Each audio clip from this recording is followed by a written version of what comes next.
বাংলাদেশে অশ্রাব্য ভাষা চালু হয়ে গেছে। চালু করেছেন মেটিকুলাস ডিজাইনের ক্ষমতা দখলকারী ইউনূস রেজিম থেকে। আমি আইয়ুব খানের শাসন দেখেছি, পতন দেখেছি, ৫২'র ভাষা আন্দোলন দেখেছি, ৬৯'র গণ অভ্যুত্থান দেখেছি, ৯০-এর এরশাদ বিরোধী আন্দোলন দেখেছি। এরশাদ পদত্যাগ করতে বাধ্য হয়েছিলেন। কিন্তু অসভ্য ভাষা, অমার্জনীয় ভাষা ব্যবহার করতে শুনি নাই। সুদখোর ইউনূসের রেজিমের সময় এটা ধীরে ধীরে বাড়তে থাকে। কুমিল্লায় ৮০ বছরের এক বৃদ্ধ মুক্তিযোদ্ধাকে প্রকাশ্যে জুতোর মালা পরিয়েছিলেন। জুতোর মালা পরিয়েছিলেন নির্বাচন কমিশনার, সিইসি, মুক্তিযোদ্ধা হুদা সাহেবকে। এরকম অগণিত সম্মানিত মানুষদেরকে অসম্মান করার অশ্রাব্য ভাষা চালু হয়েছে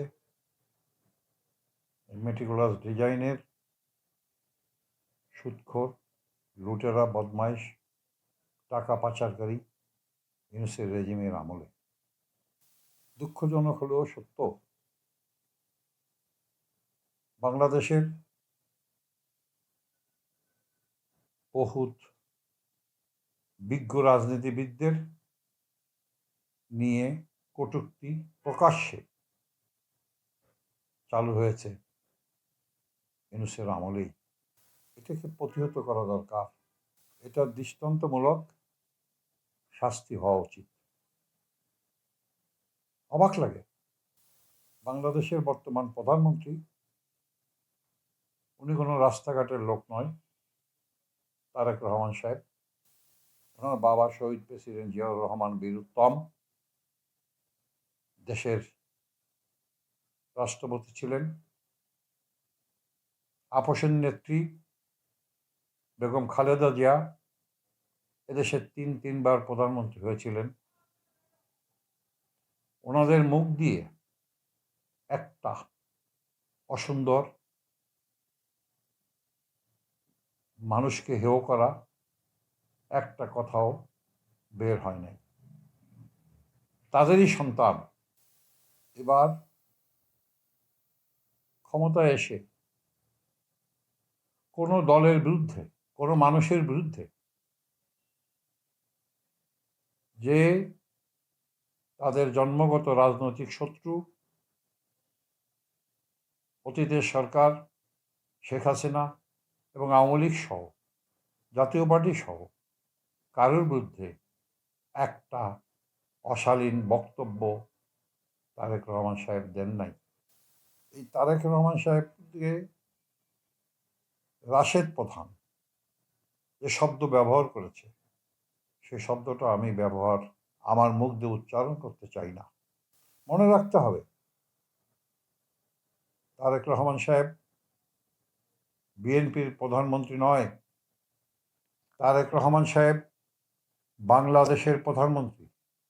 তারেক রহমান সাহেবকে যদি কিছু বলা হয়, এদেশের প্রতিটি মানুষকে ওই শব্দর একটা ভাগীদার হিসাবে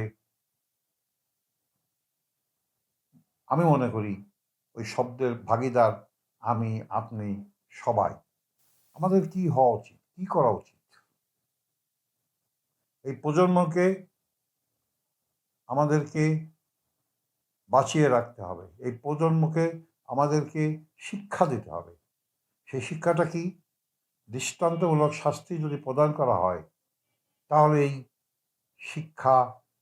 এই শিক্ষাটা মানুষের হবে। গ্রামের ভাষায় একটা প্রবাদ বাক্য আছে, যেমনি কুকুর তেমনি মুগুর। এটাকে আমাদেরকে বর্তমান মাননীয় প্রধানমন্ত্রীকে বলবো, আপনি বিএনপির প্রধানমন্ত্রী নয়, আপনি বাংলাদেশের 18 কোটি জনগণের প্রধানমন্ত্রী। আপনার সম্বন্ধে যে শব্দটা ব্যবহার করেছে সেই শব্দর অংশীদার আমিও একজন। আপনার আশেপাশে যারা আছে দেশের 18 কোটি মানুষ এর অংশীদার। আজকে দেখেন এই ইউনূস রেজিম কি করেছে, কি দাসখত দিয়েছেন নির্বাচনের 2 দিন আগে আমরা জানি না। আর এই দাসখতের জন্যে আপনাকে পারমিশন নিতে হবে কেন? আপনি নির্বাচিত হয়েছেন, এদেশের নির্বাচন স্বাধীন, নিরপেক্ষ এবং সাংবিধানিক পোস্ট থেকে নির্বাচন কমিশনের মাধ্যমে এদেশের জনগণ আপনাকে ভোট দিয়ে নির্বাচিত করেছেন।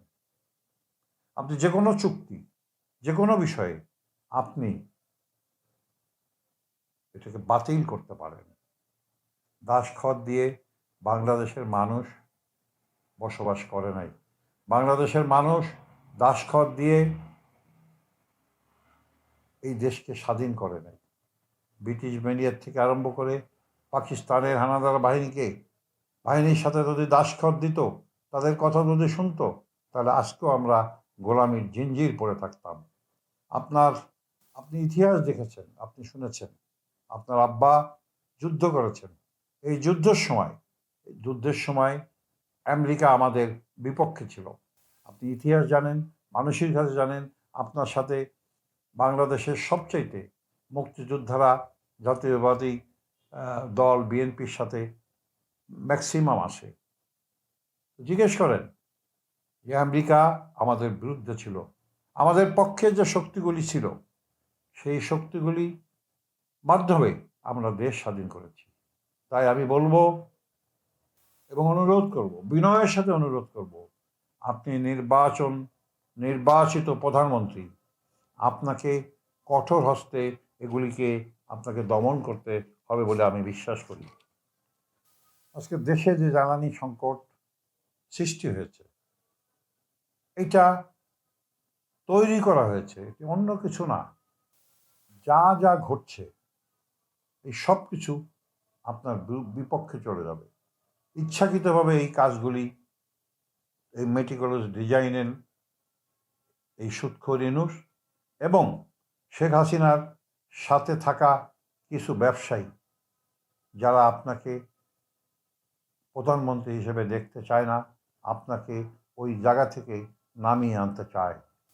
চোখ কান খোলা রাখুন, আবারও বলছি, চোখ কান খোলা রাখুন, না হলে আপনার জন্যে ভবিষ্যৎ অন্ধকার আচ্ছন্ন হয়ে যাচ্ছে বলে আমার মনে হয় এবং আমি এটা ধারণ করি।